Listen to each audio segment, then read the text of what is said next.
ፈተና የህይወት አንዱ አካል መሆኑን። የዮሴፍ ህይወት በብዙ ፈተናዎች የተሞላ ነበር። ከወንድሞቹ ጥላቻን፣ ለባርነት መሸጥን፣ በሐሰት ክስ ወደ ወህኒ መውረድ የመሳሰሉትን ከባባድ ፈተናዎችን አስተናግዷል። ነገር ግን ዮሴፍ በእነዚህ ሁሉ ፈተናዎች አልተንበረከከም። ከእያንዳንዱ ፈተና ትምህርትን ወስዶ በእምነት ጸንቶ ለመራመድ ወሰነ እንጂ። እኛም በህይወታችን ብዙ ፈተናዎች ሊያጋጥሙን ይችላሉ።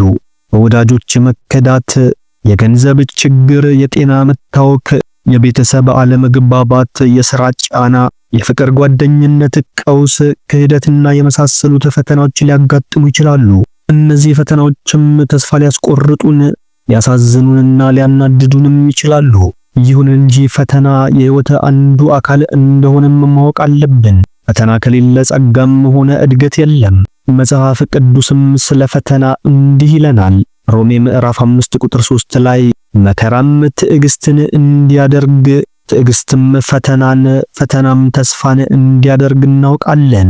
ተስፋም አያሳፍርም፣ በተሰጠን በመንፈስ ቅዱስ የእግዚአብሔር ፍቅር በልባችን ስለፈሰሰ ይላል። የጥቅስ መከራ ለበጎ ነገር እንደሚያዘጋጀን ይነግረናል። በመከራ ውስጥ ስናልፍ ትዕግስትን፣ ጽናትንና ተስፋን እንማራለንና